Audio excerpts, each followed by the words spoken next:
Last Saturday అంటే October 6వ తేదీ ఇజ్రాయెల్ దేశస్థులైన యూదుల యొక్క అతి ముఖ్యమైన పండుగైన ఫెస్టివల్ ఆఫ్ టబర్నకల్స్ అనబడే పండుగ రోజు సరిగ్గా ఉదయం 6:30 అప్పటికే చాలా మంది ఇజ్రాయేలీలు పడుకున్న సమయంలో దాదాపు 4 నుండి 5,000 రాకెట్స్ గాజా స్ట్రిప్ నుండి సౌత్ ఇజ్రాయెల్ వైపు దూసుకొచ్చాయి. ఈ రాకెట్స్ ను లాంచ్ చేసింది హమాస్ అనబడే మిలిటెంట్ గ్రూప్ కు సంబంధించిన వారు. ఇక్కడ మ్యాప్ లో కనిపిస్తున్న ఏరియా ఇజ్రాయెల్, ఇక్కడి పిఎం బెంజమిన్ నెతన్యాహు. ఈ ఏరియా పాలస్తైన్ లోని ఒక భాగమైన వెస్ట్ బ్యాంక్. ఇది పాలస్తైన్ అథారిటీ కంట్రోల్లో ఉంది. ఈ ఏరియాకు ప్రెసిడెంట్ మొహమ్మద్ అబ్బాస్ అనే వ్యక్తి. ఈ స్ట్రిప్ ను గాజా స్ట్రిప్ అంటారు. ఇది కూడా పాలస్తైన్ లో ఒక భాగమే, కానీ ఇక్కడి టోటల్ కంట్రోల్ మొత్తం హమాస్ మిలిటెంట్ గ్రూప్ దగ్గర ఉంది. 2007లో హమాస్ లెజిస్లేటివ్ ఎలక్షన్స్ లో గెలిచి ఇక్కడి పూర్తి కంట్రోల్ ను తమ చేతుల్లో తీసుకుంది. ఇజ్రాయెల్ పైన అటాక్ చేసింది ఈ హమాస్ మిలిటెంట్ గ్రూపే. వీరి యొక్క ముఖ్యమైన ఎజెండా ఇజ్రాయెల్ ను పూర్తిగా నాశనం చేయడం. ఇది హమాస్ యొక్క బ్రీఫ్ ఇంట్రో. ఈ హమాస్ ఎవరు, వీరికి ఇజ్రాయెల్ కి మధ్య ఉన్న గొడవ ఏంటి అనే విషయాలు మ్యాప్స్ అండ్ గ్రాఫిక్స్ ద్వారా కొంచెం సేపు తర్వాత ఒక సగటు మనిషి కూడా అర్థమయ్యే విధంగా ఎక్స్ప్లెయిన్ చేస్తా. మొదటగా శనివారం రోజు ఏమేం జరిగాయో చూడండి. లాస్ట్ శనివారం ఉదయం 6:30 నుండి 7 గంటల మధ్య సమయంలో 5,000కు పైగా రాకెట్స్ ఒకేసారి, బ్యారేజ్ ఆఫ్ రాకెట్స్ అంటారు కదా, 5,000 రాకెట్స్ ను ఒకేసారి హమాస్ మిలిటెంట్ గ్రూప్ సర్ప్రైజ్ గా ఫైర్ చేసింది. ఎక్కడ ఫైర్ చేసింది అంటే ఇక్కడ మ్యాప్స్ లో కనిపిస్తున్న ఇజ్రాయెల్ లోని సౌత్ పార్ట్ అయిన గాజా స్ట్రిప్ బార్డర్ కు దగ్గరగా ఉన్న తేల్ అవీవ్, అష్కెలాన్, ఆవ్ని అండ్ ఫార్ అవీవ్ అనబడే ఏరియాస్ లో ఒకేసారి ఫైర్ చేశారు.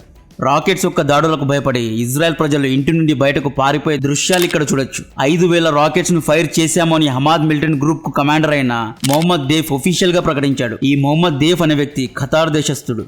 ఇతని వీడియోస్ లేదా ఫోటోస్ లేవు, ఇతని వాయిస్ మాత్రమే వినిపిస్తూ ఉంటుంది. నెక్స్ట్ ఉదయం 7:30 గాజా స్ట్రిప్ నుండి కొంతమంది హమాస్ మిలిటెంట్లు గాజా నుండి ఇజ్రాయెల్ లోపలికి ఒకేసారి 3 విధాలుగా చొరబడ్డారు. 3 విధాలుగా అంటే ఒకటి పారాగ్లైడింగ్ సహాయంతో బై ఎయిర్ కొంతమంది చొరబడ్డారు. పారాగ్లైడర్స్ అంటే ఇక్కడ కనిపిస్తున్న పారాషూట్ సహాయంతో గాజా నుండి ఇజ్రాయెల్ వైపు బై ఎయిర్ చొరబడ్డారు. అటాక్ జరిగిన కొన్ని రోజుల ముందు నుండే హమాస్ మిలిటెంట్లు పారాగ్లైడింగ్ ట్రైనింగ్ తీసుకున్నారు. పక్కా ప్లానింగ్ తో అటాక్ జరిగిందండి. రెండవ పద్ధతి సముద్ర మార్గం గుండా అంటే బోర్డ్స్ ద్వారా కొంతమంది చొరబడితే ఇంకొంతమంది బార్డర్స్ కంచెలు తెంచుకోవడం అంటే జేసీబీ సహాయంతో కంచెలు పగలగొట్టి బై ల్యాండ్ చొరబడ్డారు. ఎంతమంది చొరబడ్డారు అంటే ఈ ఫిగర్ ఎగ్జాక్ట్ గా తెలియదు. మొత్తానికి 2 డజన్ల కంటే ఎక్కువ మంది చొరబడ్డారు. ఇక్కడ మీకు ఆల్రెడీ అనుమానం వచ్చి ఉంటుంది, హమాస్ రాకెట్స్ ను ఇజ్రాయెల్ యొక్క మోస్ట్ అడ్వాన్స్డ్ సిస్టమ్ అయిన ఐరన్ డోమ్ ఎందుకు ఆపలేకపోయింది అని. దీనికి ఆన్సర్ చెప్తా. ఐరన్ డోమ్ పని సర్ఫేస్ నుండి అంటే భూమి నుండి ఎయిర్ వైపు అంటే ఆకాశం వైపు దూసుకుపోయే రాకెట్స్ ను, డ్రోన్స్ ను, మిజైల్స్ ను ఎయిర్ లోనే ట్రాక్ చేసి ఎయిర్ లోనే ధ్వంసం చేస్తుంది. శనివారం రోజు హమాస్ రాకెట్స్ ను కూడా ఐరన్ డోమ్ డిటెక్ట్ చేసింది. ఆ ఇన్ఫర్మేషన్ ను వెపన్ కంట్రోల్ రూమ్ కు ఇచ్చింది. కొన్ని హమాస్ రాకెట్స్ ను iron dome weapon attack system on air ధ్వంసం కూడా చేసింది. బట్ ఇక్కడ హమాస్ ఏం చేసిందో తెలుసా? ఒకేసారి 5,000 రాకెట్స్ ను పంపింది. 1 షాట్ 5,000 బ్యారేజ్ ఆఫ్ రాకెట్స్ ఒక బండల్ లాగా పంపింది. ఒకేసారి 5,000 రాకెట్స్ ను ఐరన్ డోమ్ ఆపలేకపోయిందండి. అందుకే హమాస్ రాకెట్స్ ప్రపంచంలోని the most advanced iron dome ను బైపాస్ చేయగలిగాయి. ఇటువంటి అటాక్ రాబోయే రోజుల్లో కాశ్మీర్ పైన కూడా రాబోతోంది అని సోర్సెస్ చెప్తున్నారు. నెక్స్ట్ ఇజ్రాయెల్ దగ్గరకు వెళ్తే హమాస్ చొరబాటు ఎలా ఉండింది అంటే 26/11 ముంబై అటాక్స్ లో ఏ విధంగా అయితే ఉగ్రముఖులు సముద్ర మార్గం గుండా ముంబై నగర్ లోపల చొరబడి కనిపించిన వారిని కనిపించినట్లు కాల్చారో సేమ్ అలాగే హమాస్ మిలిటెంట్లు కూడా గాజా బార్డర్ లో ఉన్న ఇక్కడ కనిపిస్తున్న ఏరియాస్ అయిన అక్ఫార్ అజాలో, సదేరియాట్లో, సుఫా నజల్ ఓజ్, మాగెన్, బేరీ టౌన్స్ మరియు రీమ్ మిలిటరీ బేసెస్ లో కాల్పులు జరిపారు. ఇజ్రాయెల్ ఆర్మీ పైన, ఇజ్రాయలీ సిటిజన్స్ పైన కాల్పులు జరిపారు. ఇప్పుడు అంటే ప్రెసెంట్ డే లో ఈ ఏరియాస్ లో హమాస్ మిలిటెంట్స్ కు ఇజ్రాయెల్ ఆర్మీకు మధ్య భీకరమైన గన్ ఫైట్స్ జరుగుతున్నాయి. మన మీడియాలో చూపిస్తున్నట్లు మొత్తం ఇజ్రాయెల్లో యుద్ధం జరగడం లేదండి. యుద్ధ వాతావరణం ఉన్నది గాజా స్ట్రిప్ మరియు ఇజ్రాయెల్ బార్డర్ లో ఉన్న ఈ 7 ఏరియాస్ లో భయంకరమైన గన్ ఫైట్స్ జరుగుతున్నాయి. ముఖ్యంగా ఇజ్రాయెల్ యొక్క సౌతర్న్ పార్ట్ లో పరిస్థితి ఉద్రిక్తంగా ఉంది. ఇక్కడ కనిపిస్తున్న ఈ ఏరియాలో లిటరల్లీ యుద్ధం జరుగుతోంది. ఉదయం 8 గంటలకు ఈ అటాక్ చేసింది మేమే అని హమాస్ మిలిటెంట్ గ్రూప్ అంగీకరిస్తూ అఫీషియల్ గా స్టేట్మెంట్ జారీ చేసింది. ఈ అటాక్ ను ఇజ్రాయెల్ పైన చేసింది ప్రీ ప్లాన్డ్ స్ట్రాటజిక్ ఆపరేషన్ అని చెప్తూ ఈ అటాక్ కు ఆపరేషన్ అల్ అక్సా స్టామ్ అని పేరు పెట్టారు. హమాస్ ఈ అటాక్స్ ఎందుకు చేసింది అనేది కూడా క్లియర్ గా తర్వాత చెప్తా. హమాస్ చేసిన ఈ సర్ప్రైజ్ అటాక్ కారణంగా దాదాపు 300 మందికి పైగా ఇజ్రాయలీలు ఇప్పటి వరకు ప్రాణాలు వదిలారు. 1000కి పైగా ఇజ్రాయలీలు గాయపడ్డారు. డజన్ కు పైగా ఇజ్రాయలీ సిటిజన్స్ ను హమాస్ మిలిటెంట్స్ హాస్టేజెస్ గా పట్టుకుని గాజా స్ట్రిప్ లోని కొన్ని సీక్రెట్ ప్లేసెస్ లో దాచారు. ఈ హాస్టేజ్ లో ఇజ్రాయలీ సైనికులు కూడా ఉన్నారు.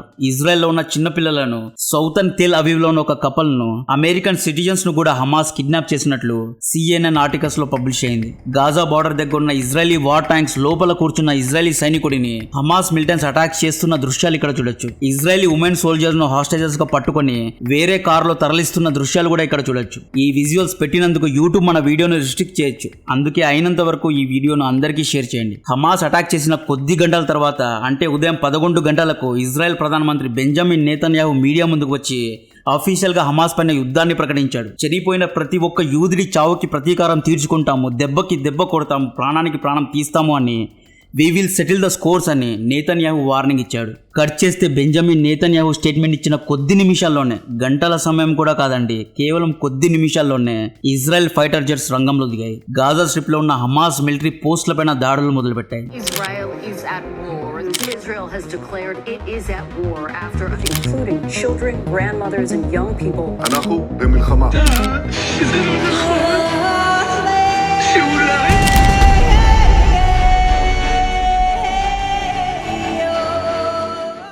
విధ్వంసం అంటే ఏంటో ఆ స్ట్రైక్స్ లో చూడొచ్చు. ఇజ్రాయలీలు పగబట్టారు అంటే ఎవ్వడు మిగిలడు, ఆ రకంగా పగబడతారు. ఇప్పటికే గాజా స్ట్రిప్ లో 700కు పైగా చనిపోయారు. గాజా స్ట్రిప్ లో ఇప్పటి వరకు 1600 కంటే ఎక్కువ మంది గాయపడ్డారు. ఇది ఈ రోజు వరకటి ఫిగర్. ఇంకా చాలా మంది చనిపోయినట్లు తెలుస్తోంది. Israel fighter jets Gaza strip పైన వరుసగా దాడులు చేస్తున్నాయి. ఈ రోజు వరకు దాడులు జరుగుతున్నాయి. సిచ్యువేషన్ ఎక్కడ డీఎస్కలేట్ అయ్యే దారిలో కనిపించడం లేదు. భారత్ తన స్నేహితుడు ఇజ్రాయెల్ వైపు నిలబడింది. ఉగ్రవాద దాడులను ఎప్పటికీ భారత్ సపోర్ట్ చేయదు. మోడీ గారు అఫీషియల్ గా ఇజ్రాయెల్ కు సపోర్ట్ చేస్తూ ట్వీట్ చేశాడు. ఇజ్రాయెల్ కు భారత్ కు మధ్య ఉన్న కామన్ పాయింట్ ఉగ్రవాదం. ఇటువంటి టైంలో ఇజ్రాయెల్ వైపు భారత్ నిలబడడం అనేది చాలా గొప్ప విషయం. ఎందుకంటే మొన్న జరిగిన ఆపరేషన్ అనంతనాగ్లో కూడా ఇజ్రాయెల్ యొక్క హీరోన్ డ్రోన్స్ మనకు సహాయపడ్డాయి. మళ్ళీ తిరిగి ఇజ్రాయెల్ హమాస్ అటాక్స్ దగ్గరకు వెళ్తే ఆదివారం రోజు ఇజ్రాయెల్ ఆర్మీ 26 మంది హమాస్ మిలిటెంట్స్ ను చంపాము అని ప్రకటించింది. అంతేకాదు ఆ 26 మంది హమాస్ మిలిటెంట్స్ యొక్క పేర్లు కూడా ప్రకటించింది. ఇంకా ఎక్కువ మంది చనిపోయి ఉంటారు. పూర్తి వివరాలు ఇంకా తెలియాల్సి ఉంది. హమాస్ సోమవారం ఉదయం రోజు కూడా ఇంకొన్ని బ్యారేజ్ ఆఫ్ రాకెట్స్ ను ఫైర్ చేసింది. ఒకేసారి వేలలో రాకెట్స్ ఫైర్ అయితే ఐరన్ డోమ్ ఆపలేకపోతోంది అన్న ఈ ఒక్క పాయింట్ పట్టుకొని హమాస్ అటాక్ చేస్తోంది. బ్యారేజ్ ఆఫ్ రాకెట్స్ ఈ వర్డ్ ను గమనించండి. హమాస్ ఒకేసారి రాకెట్స్ ఫైర్ చేస్తే ఐరన్ డోమ్ అన్నిటిని ఆపలేకపోతోంది. ఇప్పుడు అసలు హమాస్ మిలిటెంట్స్ ఎవరు? వీరిని ఎవరు పుట్టించారు? వీరికి ఇజ్రాయెల్కి మధ్య ఉన్న శత్రుత్వం ఏంటి? అసలు హమాస్ మిలిటెంట్స్ ఇజ్రాయెల్ పైన సర్ప్రైజ్ అటాక్ చేయడానికి గల కారణం ఏంటో చెప్తా. 1948 కంటే ముందు ఈ మొత్తం ఏరియా పాలస్తైన్ లేదా ఫలస్తైన్గా ఉండేది. మొదటి ప్రపంచ యుద్ధం తర్వాత యూరోప్లో ముఖ్యంగా జర్మనీలో ఉన్న యూదులపైన వివక్ష మొదలైంది. సో మెల్లిగా యూదులు మనకంటూ అంటే యూదులకంటూ ఒక దేశాన్ని నిర్మించుకోవాలి అనుకున్నారు. ఎక్కడ నిర్మించుకోవాలి అంటే యూదులకు అత్యంత పవిత్రమైన జెరూసలంకు వెళ్ళి నిర్మించుకుందాము అనుకున్నారు. బట్ ఆ టైంలో జెరూసలం పాలస్తైన్లో ఒక భాగంగా ఉండేది. గాజా స్ట్రిప్ ఈజిప్ట్ యొక్క భూభాగంలో ఉండేది. గాజా స్ట్రిప్ అంటున్నారు కదా, యాక్చువల్లీ ఈ గాజా స్ట్రిప్ అనేది ఈజిప్ట్ యొక్క భూభాగం.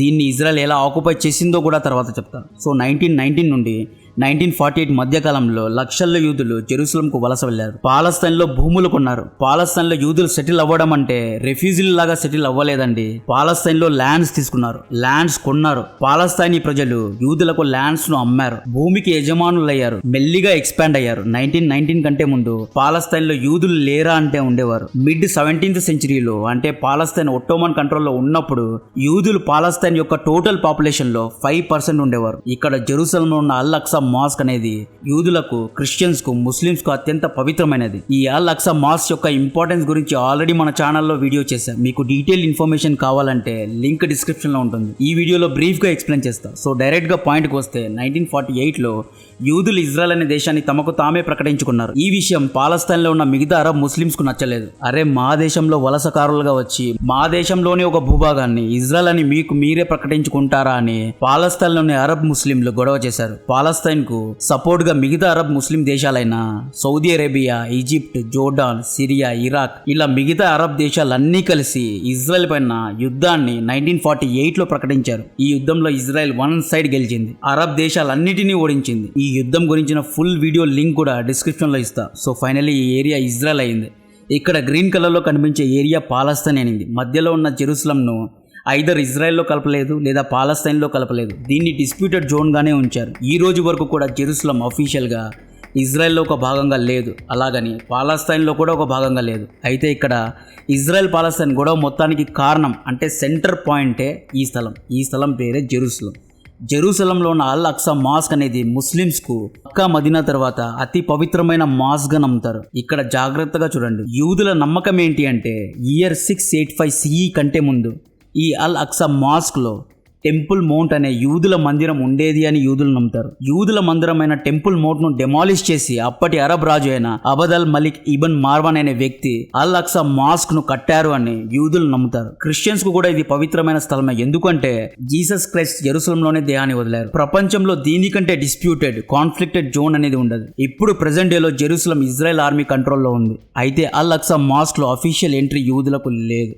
కేవలం ముస్లిమ్స్ మాత్రమే అల్ అక్సా మాస్క్ లో ఎంటర్ అవ్వగలరు. మరి ఇప్పుడు యూదులు ఎక్కడ పూజిస్తారు అంటే యూదులు అల్ అక్సా మాస్క్ బయట అంటే ఆనుకొని ఉన్న ఈ వెస్టర్న్ వాల్ ను పూజిస్తారు. ఒకవేళ యూదులు అల్ అక్సా మాస్క్ లో ఎంటర్ అయితే అరబ్ దేశాలు మొత్తం అరబ్ ముస్లిమ్స్ మొత్తం పెద్ద గొడవ చేస్తారు. హమాస్ అటాక్ కు ఈ అల్ అక్సా మాస్క్ లింక్ ఉంది. అందుకనే అల్ అక్సా మాస్క్ యొక్క ఇంపార్టెన్స్ ను ఎస్టాబ్లిష్ చేస్తున్నా. లాస్ట్ ఏప్రిల్ లో ఇజ్రాయెల్ సైనికులు అల్ అక్సా మాస్క్ లోపల చొరబడి మాస్క్ లోపల ఉన్న వర్షిపర్స్ ను కొట్టారు. ఈ విషయం మీద హమాస్ కోపంగా ఉంది. మా మాస్క్ లోపల ఇజ్రాయెల్ ఆర్మీ ఎలా చొరబడింది, ఎలా దూరింది అని హమాస్ కోపంతో ఉంది. దీని తర్వాత మే 22 రోజు ఇజ్రాయెల్ ఫార్ రైట్ మినిస్టర్ అయిన ఇతమార్ బెన్ జివర్ అనే వ్యక్తి సెక్యూరిటీతో పాటు అల్ అక్సా మాస్క్ లోపల ఎంటర్ అయ్యాడు. ఈ విషయం కూడా హమాస్ కు నచ్చలేదు. మా మాస్క్ లోపల మీ నాయకుడు ఎలా ఎంటర్ అయ్యాడు అని నిరాశ వ్యక్తపరిచింది. అండ్ ముఖ్యంగా జెరూసలంలో ఇజ్రాయెల్ ఆర్మీ కంట్రోల్ ఉంది. సో ఈ అన్నిటి విషయాల యొక్క అమాల్గమేషన్ లో ఆ కోపంలో హమాస్ ఈ అటాక్స్ చేస్తోంది. ఈ ఇన్సిడెంట్స్ కు ప్రతీకారంగానే హమాస్ ఈ అటాక్ చేస్తున్నారు. సరైన పర్మిషన్ లేదా ప్రియర్ పర్మిషన్ ఉంటే క్రిస్టియన్స్ లేదా వేరే మతస్థులు అల్ అక్సా మాస్క్ లో ఎంటర్ అవ్వచ్చు. అరబ్ దేశాలన్నీ ఇజ్రాయెల్ పైన ఇంతగా పగ పెంచుకోవడానికి ముఖ్యమైన కారణమే జెరూసలం. జెరూసలంలో ఉన్న ఇజ్రాయెల్ ఆర్మీ ఆధిపత్యం అరబ్ దేశాలకు ఇష్టం లేదు. సో ఇప్పుడు హమాస్ ఇజ్రాయెల్ పైన అటాక్ చేయడానికి కారణం కూడా ఈ జెరూసలం నుండి ఇజ్రాయెల్ ఆర్మీ వెళ్ళిపోవాలి అని. ఇప్పుడు ఈ ఇష్యూ మీద మీకు ఒక క్లారిటీ వచ్చి ఉంటుంది అనుకుంటున్నాను. ఇప్పుడు హమాస్ ఎలా మొదలైందో చెప్తా. హమాస్ గురించిన ఒక పచ్చి నిజం చెప్తున్నా. ఈ హమాస్ మిలిటెంట్స్ ను తయారు చేసిందే ఇజ్రాయెల్ ఆర్మీ. మొసాద్ దీన్ని తయారు చేసింది. అది ఎలాగో తెలియాలి అంటే 1967 కు వెళ్ళాలి. 1967 లో మళ్ళీ ఇంకొకసారి అరబ్ దేశాలైన Egypt, Syria, Saudi, Iraq, Jordan, Kuwait వంటి దేశాలు పాలస్తీన్ అరబ్స్ కు సపోర్ట్ చేస్తూ ఇజ్రాయెల్ పైన ఇంకొక వార్ ని ప్రకటించారు. ఈ యుద్ధాన్ని 6 డే వార్ అంటారు. ఈ 6 డే వార్ గురించి డీటెయిల్ వీడియో ఆల్రెడీ మన ఛానల్లో ఉంది. లింక్ డిస్క్రిప్షన్ లో ఉంటుంది. కేవలం 6 రోజుల్లోనే ఇజ్రాయెల్ ఈ యుద్ధంలో గెలిచింది. ఈ యుద్ధ గెలుపుతో ఇజ్రాయెల్ ఈజిప్ట్ నుండి సినై పెనిన్సులా మరియు గాజా స్ట్రిప్ ను గెలుచుకుంది. సిరియా నుండి గోలాన్ హైట్స్ ను గెలుచుకుంది. అంతేకాదు ఈ యుద్ధం తర్వాత ఇజ్రాయెల్ జెరూసలం ను, వెస్ట్ బ్యాంక్ ను కూడా తమ కంట్రోల్లో, తమ ఆక్యుపేషన్ లో తీసుకుంది. 1974 లో ఇజ్రాయెల్ గోలాన్ హైట్స్ ను తిరిగి సిరియాకు ఇచ్చేసింది. 1982 లో ఇజ్రాయెల్ కు ఈజిప్ట్ మధ్య పీస్ ట్రీటీ జరగడంతో సినై పెనిన్సులాను కూడా ఈజిప్ట్ కు తిరిగి ఇచ్చేసింది. గాజా స్ట్రిప్ మాత్రం ఇజ్రాయెల్ తమ కంట్రోల్లోనే ఎంచుకుంది. 2005 వరకు గాజా స్ట్రిప్ అనేది ఇజ్రాయెల్ కంట్రోల్లోనే ఉండేది. 1967 నుండి 1982 మధ్య కాలంలో దాదాపు 3 లక్షలకు పైగా పాలస్తీన్ అరబ్స్ వెస్ట్ బ్యాంక్ నుండి వేరే అరబ్ దేశాలకు వలస వెళ్ళిపోయారు. ఎందుకు అంటే 1982 వరకు ఈ ఏరియాస్ లో అఫీషియల్ గా ఇజ్రాయెల్ యొక్క కంట్రోల్ ఉండేది. ఇప్పుడు కూడా 60% వెస్ట్ బ్యాంక్ ఇజ్రాయెల్ ఆర్మీ కంట్రోల్లో ఉంది. ప్రెసెంట్ డేలో Gaza strip Israel army control లేదు. గాజా స్ట్రిప్ మొత్తం హమాస్ కంట్రోల్లో ఉంది. వెస్ట్ బ్యాంక్ లో ఏదైనా ఉగ్రదాడి జరిగితే స్టిల్ ఇజ్రాయెల్ ఆర్మీ కంట్రోల్ చేయగలుగుతుంది. కానీ గాజా స్ట్రిప్ లో ఇజ్రాయెల్ ఆర్మీకి ఎక్కువ పట్టు లేదండి. ప్రెసెంట్ డే లో కూడా వెస్ట్ బ్యాంక్ లోని 60% ఏరియాను ఇజ్రాయెల్ ఆర్మీ కంట్రోల్ చేస్తుంది. నెక్స్ట్ ఈ పట్టి ఉంది కదా, దీన్ని గాజా స్ట్రిప్ అని పిలుస్తారు. ఈ గాజా స్ట్రిప్ అనేది పాలస్తీన్ లో ఒక భాగమే. ఇది వేరే ఏరియా కాదు. సో ఈ West Bank and Gaza Strip లో పాలస్తీన్ లిబరేషన్ ఆర్గనైజేషన్ యొక్క ప్రభావం ప్రజలపైన ఎక్కువగా ఉండేది. ఈ Palestine Liberation Organization short cut లో PLO అనేది నేషనలిస్టిక్ గ్రూప్. ఈ గ్రూప్ యొక్క లక్ష్యం ఇజ్రాయెల్ ను రూపుమాపి పూర్వ పాలస్తీన్ అనే దేశాన్ని, అరబ్ దేశాన్ని నిర్మించాలి అని స్థాపించారు. ఈ PLO గ్రూప్ ఇజ్రాయెల్ ప్లేన్స్ ను హైజాక్ చేసింది, ఇజ్రాయెల్ ఆర్మీని చంపింది, ఇజ్రాయెల్ సిటిజన్స్ ను కూడా చంపింది. ఇలాంటి చాలా కార్యక్రమాలు చేసింది. పాలస్తీన్ ప్రజల్లో కూడా PLO సభ్యులపైన నమ్మకం ఉండేది. అయితే 1987 లో PLO లిబరల్ అయింది. ఇజ్రాయెల్ ను ఒక దేశంగా గుర్తించింది. పాలస్తీన్ లిబరేషన్ ఆర్గనైజేషన్ కు ఇజ్రాయెల్ కు మధ్య ట్రీటీ జరిగింది. ఈ ట్రీటీలో ఇజ్రాయెల్ లో యూదులు ఉంటారు, పాలస్తీన్ లో అరబ్స్ ఉంటారు, జెరూసలం అలాగే డిస్ప్యూటెడ్ జోన్ గా ఉంటుంది అనే ఒప్పందం జరిగింది. PLO యూదులను యాక్సెప్ట్ చేయడం కొంతమంది యువకులకు నచ్చలేదు. ఆ కొంతమంది యువకులు, అరే మీరు ఎవరు ఇజ్రాయెల్ ను యాక్సెప్ట్ చేయడానికి, మీ సేవలు ఇక చాలు, మేము రంగంలో దిగి ఇజ్రాయెల్ ను పూర్తిగా నాశనం చేస్తాము అని ఆ కొంతమంది యువకులు 1987 లో హమాస్ మిలిటెంట్ ఆర్గనైజేషన్ ను స్థాపించారు. ఇజ్రాయెల్ కూడా ఏం చేసింది, PLO ఇన్ఫ్లుయెన్స్ ను కౌంటర్ బ్యాలెన్స్ చేయడానికి, పవర్ ను బ్యాలెన్స్ చేయడానికి హమాస్ యువకులకు సపోర్ట్ చేసింది. మీరు వెళ్లి PLO నాయకులపైన, ఫతే నాయకులపైన, పాలస్తీన్ అథారిటీ పైన తిరగబడండి అని హమాస్ కు ఇజ్రాయెల్ సపోర్ట్ చేసింది. కట్ చేస్తే పాలస్తీన్ అరబ్ ప్రజలు PLO కంటే హమాస్ పైన ఎక్కువగా ఆకర్షితులయ్యారు, ఎక్కువగా ఇన్ఫ్లుయెన్స్ అయ్యారు. మెల్లిగా ఈ హమాస్ ఏం చేసింది, ఇజ్రాయెల్ పైన అటాక్స్ చేయడం మొదలుపెట్టింది. 2005 లో ఇజ్రాయెల్ ఆర్మీ గాజా స్ట్రిప్ నుండి పూర్తిగా వెనుతిరిగింది. 2007 లో జరిగిన లెజిస్లేటివ్ ఎలక్షన్స్ లో హమాస్ ఫతే గ్రూప్ ను ఓడించి ప్రభుత్వాన్ని స్థాపించింది. ఇప్పుడు గాజా స్ట్రిప్ అనేది హమాస్ కంట్రోల్లో ఉంది. హమాస్ ఇజ్రాయెల్ పైన చేస్తున్న ఉగ్రదాడులను చూసి హమాస్ ను ఒక ప్రభుత్వంగా అమెరికా గుర్తించలేదు. హమాస్ ను ఉగ్రవాదుల లిస్టులో వేసింది. సో ఎలాగైతే తాలిబాన్ ను, అల్ ఖైదాను ఆఫ్ఘనిస్తాన్ లో అమెరికా ట్రైనింగ్ ఇచ్చి సపోర్ట్ చేసి మూల్యం చెల్లించుకుందో, సేమ్ అలాగే హమాస్ మిలిటెంట్స్ కు ట్రైనింగ్ ఇచ్చి సపోర్ట్ చేసి ఇజ్రాయెల్ మూల్యం చెల్లించుకుంటోంది. ఇంకా హమాస్ ఇజ్రాయెల్ గురించిన వీడియోస్ వస్తాయి. జై హింద్.